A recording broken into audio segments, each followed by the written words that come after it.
మంచిర్యాల జిల్లాలో జనజీవన స్రవంతిలో కలిసిన మాజీ మావోయిస్టులకు పునరావాసం కల్పిస్తామని ఇచ్చిన హామీలను ప్రభుత్వాలు నెరవేర్చడం లేదని మాజీ మావోయిస్టులు ఆవేదన వ్యక్తం చేస్తున్నారు.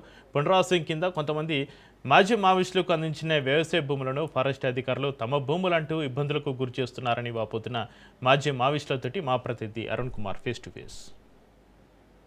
మావోయిస్టు ఉద్యమంలో పనిచేసి జనజీవన స్రవంతిలో కలిసినటువంటి మాజీ మావోయిస్టులకు ప్రభుత్వం అందించినటువంటి ఏదైతే పునరావాసం కింద అందించినటువంటి భూములను ఇవాళ ఫారెస్ట్ అధికారులు తమ భూములంటూ కూడా ఇబ్బందులకు గురి చేస్తున్నారంటూ కూడా కొంతమంది మాజీ మావోయిస్టులు అయితే జిల్లా కలెక్టర్ కలిసి తమ గోడు వినిపించారు. తమకు న్యాయం చేయాలంటూ కూడా కలెక్టర్ కలిసి విన్నవించినటువంటి పరిస్థితి. ఇక దీనికి సంబంధించి మన దగ్గర మావోయిస్టులు నిజంగా వీళ్ళు పడుతున్నటువంటి ఇబ్బంది ఏంది, ఎందుకు వీళ్ళని ఫారెస్ట్ అధికారులు ఇబ్బందులకు గురి చేస్తున్న విషయాలు తెలుసుకునే ప్రయత్నం చేద్దాం. చెప్పండి బ్రదర్, ఏంది ప్రధానంగా మీరు జిల్లా కలెక్టర్ కలిసి ఏంది సమస్య ఏంది? గతంలో మేమంతా కూడా మావోయిస్ట్ పార్టీలో పనిచేసినాము. అప్పటి ప్రభుత్వాల పిలుపు మేరకు లొంగిపోవడం జరిగింది. అందులో భాగంగా మా అందరికి కూడా కొంతమందికి భూములు ఇవ్వడం జరిగింది, కొద్దిమందికి అయితే ఇంకా ఇవ్వలేదు. అయితే ఇచ్చినటువంటి భూములు కూడా కాలక్రమాన మేము ఒక 5-6 సంవత్సరాలు దగ్గర చేసుకుంటున్నాము. ఈ మధ్య కాలంలో ఫారెస్ట్ వాళ్ళు వచ్చేసేసి ఫారెస్ట్ భూములు అని చెప్పేసి మీరు ఎంక్రోచ్ అయ్యారని చెప్పేసి మా అందరి భూములను కూడా వాళ్ళు ఆక్యుపై చేసుకొని అట్లాగే మా పైన అందరిపైన కూడా కేసులు పెట్టి ఈరోజు కోర్టుల చుట్టూ తిరుగుతున్నాం. మేము దీనికి సంబంధించి మళ్ళీ మేము అందరము మాకు స్థానికంగా ఉన్నటువంటి ఇప్పుడు జైపూర్ మండలి కావచ్చు, మాకు ఇచ్చినటువంటిది చెన్నూరు కావచ్చు, బెల్లంపల్లి కావచ్చు, అక్కడ స్థానికంగా ఉన్నటువంటి ఎంఆర్ వాళ్ళని కానీ ఆర్డీ వాళ్ళని కలిసి వివరించడం జరిగింది. అప్పుడు వాళ్ళు ఏమంటారంటే నిజమే అప్పుడు పాత మ్యాప్ కొత్త మ్యాపులు అనేవి జరిగినాయి. ఈ మధ్యలో ఫారెస్ట్ వాళ్ళు వచ్చిండ్రు, మాకు ముందున్నటువంటి వాళ్ళు మీకు అట్లా ఇచ్చారు, దానికి మేము ఏం చేయలేము, వాస్తవమే అంత ఫారెస్ట్ భూములే, మరి మేము ఏం చేస్తాం, అది అప్పుడెప్పుడో మీకు ఇచ్చారు, మేమేం చేయలేము అని చెప్పేసి చెప్తున్నారు. ఈ విధంగా కలెక్టర్ కూడా మేము ఇంతకుముందు కలెక్టర్లకు కూడా ఇచ్చినాం, ఆర్డీ వాళ్ళకి ఇచ్చినాం.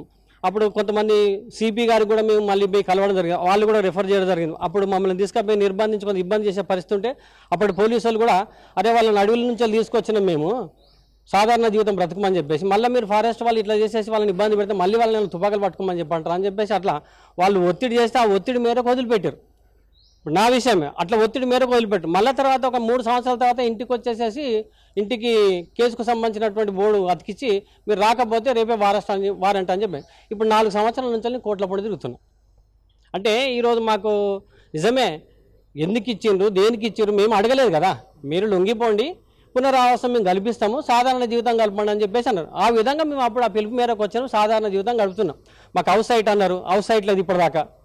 అగ్రికల్చర్ వ్యవసాయ భూమి అన్నారు, కొద్ది మందికి ఇచ్చారు, కొద్ది మందికి అయితే ఇప్పటిదాకా ఇచ్చిన వాళ్ళకి సంబంధించి కూడా మనం చేసుకుంటున్న క్రమం లోపల మళ్ళీ ఫారెస్ట్ వాళ్ళు వచ్చేసి వచ్చిన దాన్ని ఎవరు పరిష్కరించాలి? కాబట్టి అందరం కూడా ఈరోజు కలిసి వచ్చిందంటే ఏమన్నా దానికి పరిష్కారం చూపరా, ఇచ్చేటట్టు ఉంటేనే ఇవ్వండి, లేకపోతే లేదు. ఇప్పుడు అనవసరం కేసులకు పోతే మేము కోట్ల చుట్టూ తిరగాల్సిన పరిస్థితి 6-7 సంవత్సరాల నుంచి భూమి పోయింది, కేసులు అవుతున్నాయి. అంటే మమ్మల్ని పిలిపించండి ఎందుకు, మాట్లాడింది ఎందుకు, మాకు పునరావాసం ఎందుకు అన్నారు. మాకు న్యాయం చేయాలని కోరుతున్నాం, లేదంటే లేదని చెప్పండి, ఆ కేసులను ఎత్తివేయండి. బ్రదర్ చెప్పండి, మీకు ఎక్కడ పునరావాసం కింద ప్రభుత్వం అప్పటి ప్రభుత్వము ఏదైతే పునరావాసం ఎక్కడ మీకు భూమి కల్పించిందో ఎటువంటి ఇబ్బంది ఎదుర్కొంటున్నారు? 5 ఎకరాల భూమి నేను అలాట్మెంట్ అయినాక 3 కలెక్టర్ రాస్తున్నారు. అంటే కలెక్టర్లకు ఇక ఎస్పీ సాబులు చెప్పినా, కలెక్టర్లు చెప్పినా, ఆర్డీఓలు రాసినా కూడా 8 మంది ఆర్డీఓలు వేరు, 3 కలెక్టర్ వేరు. అయినా రాకపోతే నేను చాలించుకొని 10 రూపాయల పాపుడాల పొట్లాలు ప్లస్ రొయ్యలు అమ్ముకుంటూ పల్లెల పంట తిరిగి బతికినా. అది నేను దున్నుకుంటే ఇప్పటికి నేను 12 సంవత్సరాలు 13 సంవత్సరాలు దున్నుకోబట్టి మొన్న 2005లో వచ్చి ఈ భూమి మాదంటూ నా మీద కేసు పెట్టి already forest officer Bellampalli court చుట్టూ దింపుతుండు. నేను ఎవరు చెప్పుకోవాలి? ఇప్పుడు మా సోదరుడు అన్నట్టు అప్పుడు ఉన్న సీలింగ్ భూముల కోసము ఆనాడు ఎర్ర జెండల వాతు జనాన్ని వంచిపెట్టినాం. కోటపల్లి మండలంలో కనీసం కొన్ని 100,000 ఎకరాలు 92లా ఆ భూములు ఇప్పుడు దొరలు ఆక్రమించుకుంటారు ఆల్రెడీ. అలాంటి వాళ్ళు కూడా ఇప్పుడు ఆక్రమించుకుంటారు. ఇప్పుడు ఎవరి కోసం చేస్తారు ఈ ప్రభుత్వం? మమ్మల్ని ఏమన్నా అంటే మేము ఎంఆర్ఓ దగ్గర పోతే మిమ్మల్ని ఎవరు రమ్మన్నారు, వాళ్ళ దగ్గర పోతే డిపార్ట్మెంట్ చెప్పింది మేము నచ్చినాం కదా సార్ అని అంటే ఎన్నోసార్లు చెప్పినా సార్లు కూడా మీకు ఎవరు రమ్మన్నారో వాళ్ళనే కొలిసిమని అంటారు. చివరిగా మీరు ఏంటి అంటే ప్రభుత్వాన్ని కావచ్చు, అధికారులు అంటే గత ప్రభుత్వాలు ఇచ్చినాయి, ఈసారి మాకు సంబంధం అని చెప్తున్నారు. అటువంటి విషయంలో ప్రభుత్వాలు అంటే గతంలో అయిన ప్రభుత్వం ఇప్పుడు కూడా ప్రభుత్వం అంటే ఏం చెప్పదలుచుకున్నారు, ఏం డిమాండ్ చేస్తున్నారు? ఓకేనా అన్న, ఇప్పుడు ప్రభుత్వం కాంగ్రెస్ ప్రభుత్వం వచ్చింది కదా, మేము 1999లో సరెండర్ అయినాము. సరెండర్ అయిన తర్వాత మాకు సరెండర్ కాకముందు అక్కడ ఏం చెప్పిందంటే పేపర్ స్టేట్మెంట్లలో మేము చూడమన్నా జరిగింది, జనజీవన స్రవంతిలో కలవండి, మీకు ఆర్థిక పరిస్థితి ఏదైనా కానీ మేము అండగా మేము ఉంటాం, ప్రభుత్వం మీకు తోడుగా ఉంటుంది అని చెప్పుకుంటూ వచ్చింది. చెప్పుకుంటూ వచ్చిన సందర్భంగా కొన్ని సమస్యల వలంగా బయటకు వచ్చినాము. బయటకు వచ్చిన తర్వాత మేము జనజీవన స్రవంతిలో కల్పించిన తర్వాత మీకు ఇది ఇస్తాము అది ఇస్తాము మీకు ఇల్లు ఇస్తాము ల్యాండ్ ఇస్తాము షాపులు ఇస్తాము ఆటోలు ఇస్తామని అన్నీ చెప్పారు. సరే అది కొంతమందికి ఇచ్చిండ్రు కానీ అమలు చేయలేదు. అది ఎక్కువ శాతం అయితే ల్యాండ్ అని పట్ట కాయిదాలు ఇస్తుండ్రు కానీ ఆ జాగా చూపించట్లేదు. అది చూసుకోపోండి అంటే అది ఎవరు చూసుకుంటారన్న ఆకాశ రామన్నకి ఇస్తారా? ఎవరికి చూపిస్తారా? అక్కడికి పోయి ఎవరిని అడుగుతాము? అప్పుడు కొంతమందికి 25,000 లక్ష రూపాయలు ఇదే రివార్డు ఇచ్చింది కానీ ఇప్పుడు ఇస్తుండ్రు. ఇప్పుడు లక్షలు అని చెప్తుండ్రు మా పార్టీని అంటే తూడ్చిపెట్టడానికి 5 లక్షలు 10 లక్షలు 20 లక్షలు 2 కోట్లు 3 కోట్లు అని నాయకులకు చెప్తుండ్రు. చెప్తుంటే వాళ్ళు వచ్చిన తర్వాత వాళ్ళకి ఏం చేస్తాండ్రు? ఏమి ఇవ్వట్లేదన్న. అదంతా భ్రమ. ప్రభుత్వం ఏంటంటే భ్రమతోటే అది వీళ్ళందరినీ లోపరుచుకొని సలాంటి రమ్మని చెప్తుంది కానీ బయటకు వచ్చినాక సమస్యలు ఎదుర్కొంటున్నాం.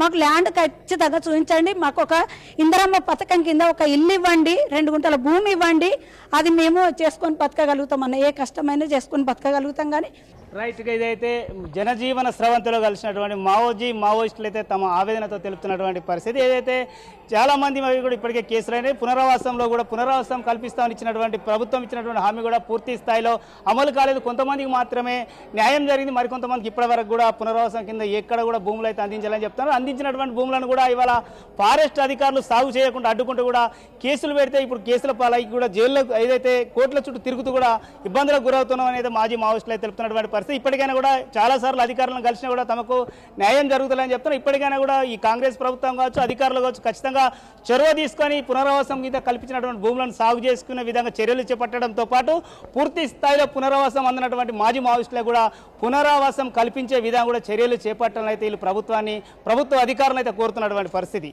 Camera person Srinivas, Arun Kumar, Raj news, Mancherial జిల్లా.